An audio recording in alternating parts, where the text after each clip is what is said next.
سوال ہے کہ ایک آدمی ہے، اس کے گھٹنے کو درد ہوتا تھا، تو وہ بولتا ہے میں نے یہ دھاگا باندھا ہوا ہے کالے کلر کا، جب سے یہ میں دھاگا باندھا میرا درد ختم ہو گیا، تو کیا یہ شرک نہیں ہے؟ قرآن و حدیث کی روشنی میں آپ بتا دیجیے، برائے مہربانی۔ نحمدہ ونصلی علی رسولہ الکریم، اما بعد۔ آپ دیکھ رہے ہیں نور ٹی وی جدہ اور میں ہوں آپ کا دوست، آپ کا ہوسٹ محمد عاقل، جدہ سے مملکت سعودی عرب۔ کالا دھاگا لوگ پہنتے ہیں، ہرا دھاگا پہنتے ہیں، کالی ٹوپی، ہری ٹوپی اور لباس بھی طرح طرح کے مارکیٹ میں شیطان نے متعارف کرا دیے ہیں، اور اس عقیدے سے پہنتے ہیں یہ کالے دھاگے۔ غیر مسلم بھی پہنتے ہیں، آپ نے شاید دیکھا ہوگا ہندوؤں کے تو بہت سارے دھاگے بندھے ہوتے ہیں، اور ان دھاگوں کا تعلق درگاہوں سے بھی جوڑ دیا گیا ہے جناب۔ وہ کہا جاتا ہے کہ فلانے درگاہ کا اگر کوئی معتقد ہے تو اس کو یہ کلر پہننا چاہیے، اور فلانی درگاہ کا اگر کوئی معتقد ہے تو اسے یہ کلر پہننا چاہیے۔ اس سلسلے میں سماحت المفتی مملکت سعودی عرب شیخ عبدالعزیز بن باز کیا کہہ رہے ہیں، میں آپ کی خدمت میں پیش کرنا چاہتا ہوں اختصار سے۔ آپ کے لیے بہتر یہ ہے کہ آپ قرآن کریم کی تلاوت فرما کر مریض پر دم کریں، یا وہ تعویذ یا وہ معوذتین اور سورہ فاتحہ پڑھ کر دم کریں، یہ تو جائز ہے۔ آپ پانی پر بھی دم کر کے مریض کو شفا یابی کے لیے پلا سکتے ہیں،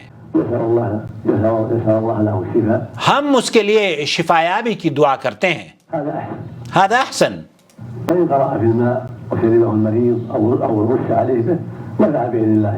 اور اسی طریقے سے پانی پر دم کر دینا، پانی پر دم کر کے اس کے اوپر چھڑک دینا، اس سے بھی انشاءاللہ تعالی اللہ اس کو شفا یابی عطا فرمائے گا۔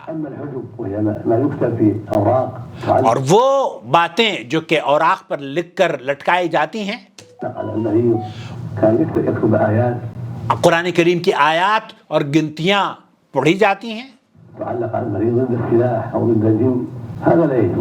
وہ دشمنوں سے حفاظت کے لیے، جنوں سے حفاظت کے لیے، جادو سے بچنے کے لیے، هذا لا يجوز۔ قرآن کریم کی آیات کو یا گنتیوں کو لکھ کر رکھ دینا، اس سے شفا یابی نصیب نہیں ہوتی۔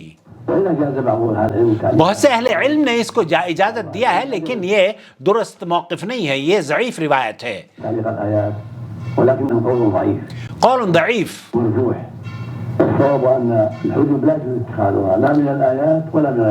آپ نے اگر تعویذ لٹکایا ہے، آیات کا ہو یا قرآن کریم کا ہو یا پھر غیر قرآن کریم کا ہو، وہ اس سے شفا یابی کی جو روایات پیش کی جاتی ہیں وہ ثابت شدہ نہیں ہیں۔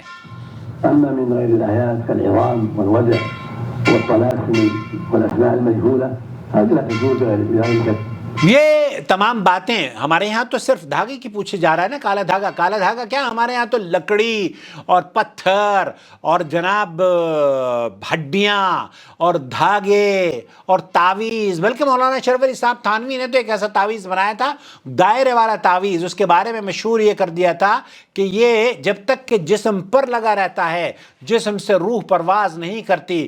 مفسر قرآن مولانا یوسف صاحب جو تھے چوڑی والان دہلی کے، انہوں نے ان کی وفات پر یہ انکشاف کیا تھا، اور مجھے کسی نے بتایا کہ وہ 3 تعویذ مولانا شرف علی صاحب تھانوی نے لکھے تھے، دائرے والے تعویذ۔ تو بتائیے یہ کیا ہے کہ تعویذ سے موت بھی ٹل جاتی ہے؟ اعوذ باللہ، موت نہیں ٹلتی دنیا میں، جو آیا ہے کل نفس ذائقۃ الموت۔ لأن الرسول عليه السلام قال من تعلق تميمة فلا أتم الله له، من تعلق تمیمة فلا اتم اللہ له۔ تو اللہ کے رسول صلی اللہ علیہ وسلم کی حدیث ہے، جو نبی کریم صلی اللہ علیہ وسلم نے فرمایا جس نے تعویذ لٹکایا اللہ تعالیٰ اس کے کام کو پورا نہ کرے۔ من تعلق ودعا فلا ودع الله له۔ اور دوسرے حدیث میں اللہ کے رسول صلی اللہ علیہ وسلم نے فرمایا جس نے کوئی چیز لٹکائی وہ اسی کے سپرد کر دیا گیا۔ بہت ساری چیزیں لٹکاتے ہیں بھائی، نیمبو لٹکا لیا، پیاز لٹکا لیا، اور جناب ہری مرچ لٹکا لی، پانی پھینک دیا، اعوذ باللہ۔ اور شیخ بن باز نے ایک اور حدیث بیان کری اللہ کے رسول صلی اللہ علیہ وسلم کی، ومن تعلق تميمة فقد أشرك۔ اور اللہ کے رسول صلی اللہ علیہ وسلم نے فرمایا من تعلق تمیمة فقد اشرک، جس نے کوئی چیز لٹکائی اس کو بھی اس کی چیز کے سپرد کر دیا گیا، اور اللہ کے رسول نے فرمایا جس نے تعویذ لٹکایا اس نے شرک کیا۔ اور یہ جو دھاگے ہیں نا، نبی کریم صلی اللہ علیہ وسلم نے، حضرت عمران بن حسین کہتے ہیں کہ نبی کریم صلی اللہ علیہ وسلم نے ایک مرتبہ ایک آدمی کو دیکھا جس کے ہاتھ میں پیتل کا ایک کڑا تھا، تو اسے کہا کہ یہ کڑا کس لیے پہنا ہے؟ تو اس نے کہا کہ یہ کمزوری کی وجہ سے ہے اللہ کے رسول۔ تو آپ علیہ السلام نے فرمایا کہ اس سے اتار دو، کیونکہ یہ تو خود کمزوری ہے۔ بھائی دھاگوں میں اگر مسلمان کی جان یا بیماریوں سے شفا یابی ہوتی تو یہ کیا ہے؟ یہ بھی تو دھاگا ہے، یہ بھی تو دھاگا ہے۔ کالے کپڑے کا، کالی جیکٹ آپ پہنتے ہیں وہ دھاگا نہیں ہے، اور لال دوپٹہ جو پہنتی ہیں عورتیں، کالے دوپٹے پہنتی ہیں وہ ان سے زیادہ، مطلب اس دھاگے سے زیادہ آپ کو کیا، اعوذ باللہ۔ تو اللہ کے رسول صلی اللہ علیہ وسلم نے فرمایا، تو اس نے کہا کہ یہ تو کمزوری ہے میرے لیے، کمزوری کو دور کرنے کے لیے اللہ کے رسول میں نے اس کو پہنا ہے۔ تو آپ علیہ السلام نے فرمایا کہ اسے اتار دے، کیونکہ یہ تیری بیماری اور کمزوری میں اضافہ کرے گا، یہ تو خود کمزور ہے، اللہ یہ کہ آپ اس سے یہ عقیدہ رکھیں کہ یہ آپ کو شفا یابی عطا فرما دے گا اور آپ کو طاقت عطا فرما دے گا۔ تو یہ شرک ہے جو اس آدمی نے کیا ہے۔ مجھے بھی اللہ رب العالمین سے دعا کرتا ہوں کہ اللہ تعالیٰ ہمارے بیماروں کو شفا یابی عطا فرمائے، اور ایسے بدعقید جو لوگ ہیں بدعقیدہ، اللہ ان کی اصلاح فرما دے اور ہمارے چینل کو ان کی اصلاح کا ذریعہ بنا دے، آمین یا رب العالمین۔ شکریہ آپ کا۔